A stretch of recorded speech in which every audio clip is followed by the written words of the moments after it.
do your research before you buy this car, because it's not like buying a Toyota Camry. Hey guys, I'm Nate. Welcome back to the channel. So I got a comment on one of my previous videos from this guy. His name is Dexter with 3s instead of E's. Cool screen name, by the way. And so he thought it would be a good idea if I did a video on how to buy and find the best deal on a Hellcat. And then after you bought the car, what you do about insurance. So I've bought bunch of cars over the years, so let me get into it. I thought it'd be a cool topic, something you guys can get something out of. So first thing, what not to do when you're buying a car, any car. Do not go into the dealership and try to negotiate a deal in person. I have done this before, really only one time it really worked out. I managed to get 12% off sticker on one of the cars I was buying.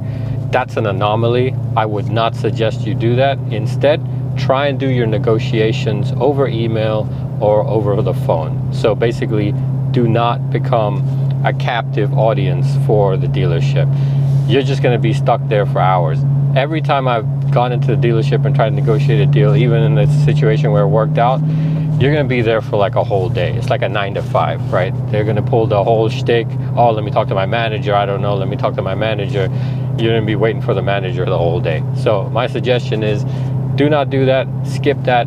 Do the email or phone. Now, the problem in today's environment, this crazy car buying environment, is you may run into situations where the dealership tells you flat out, you're gonna have to come in if you want us to even look at numbers. They won't give you a number over the phone, not even the internet sales department. And that's just because supply is at this weird level right now where they can pretty much do that. So my suggestion is, and that's another big part of this, don't get emotionally invested in the process of buying a car. Take your time, have patience. So if the situation with the supply, that's what you're hearing from all your dealers, they're not willing to budge on the price, wait a little bit, you'll save some money. So the other thing, so how do you know kind of what you should be paying for a car? All right, so that's part of becoming an educated consumer. You should be an educated consumer for everything you're doing, especially for a car, which is such a large purchase. And for that, there's several tools. I mean, the internet has made it pretty accessible for you to figure out what you should be paying for a car. So what I used to like to do is I would go on Truecar.com just to get a real first rough estimate. Truecar, they make their money off the dealers' backs, so just be aware that the information there is gonna be somewhat biased. However, it's a good starting point. So what I would do is I'd go to Truecar, I would research the car that I'm looking for. They'll tell you the invoice, they'll tell you the MSRP, and well, I was coming out hot in that Raptor. And then you also have an option to go ahead and solicit some offers from dealers in your area. So you go ahead and do that and see what you get, right? See what they say other people are paying for, what's a good deal. That's a great starting point. The next thing you're going to want to do is log onto the forums. So in the case of Hellcat, you have hellcat.org, you have Challenger Talk, Challenger forums. Those are all some good specific to Challenger places to go to look at this information and look at what people are posting about, hey, I got a new Hellcat, I paid this much. Hey, I got a new Challenger, I paid this much. That's a great place to start. The other place that I think is really great is Edmunds has these forums where people will do the same thing. They'll tell you, okay, this is the kind of deal I got on the car. This is how much I paid. So on Edmunds, that's another cool place that you can do. So if you're trying to lease a car, you can go there and you can ask, hey, what are the current lease rates, money factors, residuals for a specific car? And there's experts on there that I guess they have access to this information that they will post it. And you can use that to determine what you should be paying for a lease. If you're interested in how a lease calculation all gets put together, go ahead, put in the comments. I'll do a video on that if you guys want. So do all your research. You've now honed in how much you should be paying for the car. And then you really just need to go out and find that deal, right? You know now, okay, this is what I should be expecting. I'm armed with this information. You're not trying to lowball the dealer. You're just trying to get a fair price. And part of getting that fair price is being educated. So you're not going in and saying, well, I'll only give you 10 grand on the sticker. And the dealer's like, well, that's crazy. And you're also not going in and paying MSRP for a car where you could potentially get thousands off of sticker, because that's just how much they're going for. Part of this also is you have to be kind of willing to travel. If you confine yourself to whichever geographical area you're in, you're confining yourself to the deals that geographical area will support.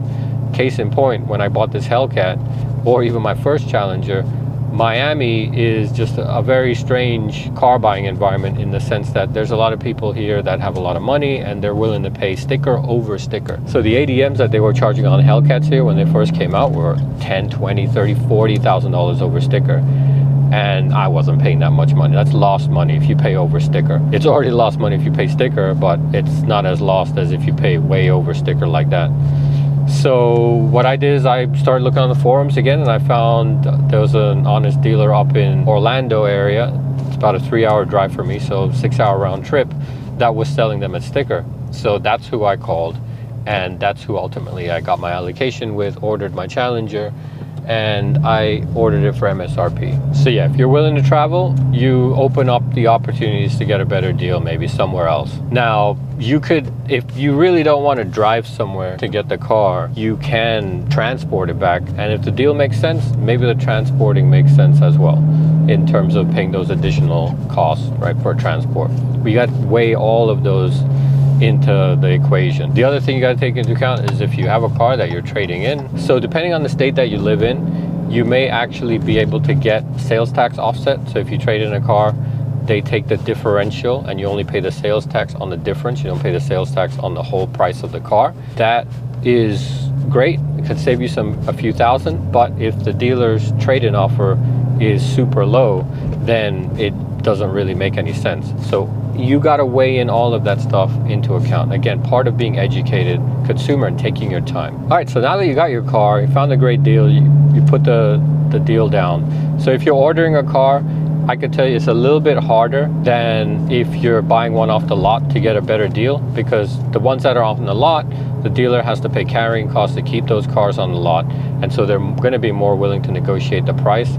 If they have to order a car, then they have to go through all that stuff, and they may be a little bit less willing to budge on the price, so keep that in mind. Another thing you can do that could save you a lot of money, again, this weird situation we're in with supply and demand, it may not work out right now, is if you can wait till the model year changeover, again, have a little bit of patience, you can potentially find a good deal on the outgoing model year. So for example, if we weren't in this weird supply environment that we are in right now, if you waited for probably a couple of months, I guess, you could probably get a 2021 Hellcat, save a little bit of money when the 2022s come out and the dealers are trying to move that inventory, because obviously everyone wants the latest model year Hellcat. Now I remember when in 2017 or something, it was crazy. They were having a hard time moving these cars. There was a ton of inventory, and you could get lease deals almost like around $600 a month for a Hellcat with very little down. So that was great. Again, you just gotta have patience to find these deals. Okay, so let's say you got your car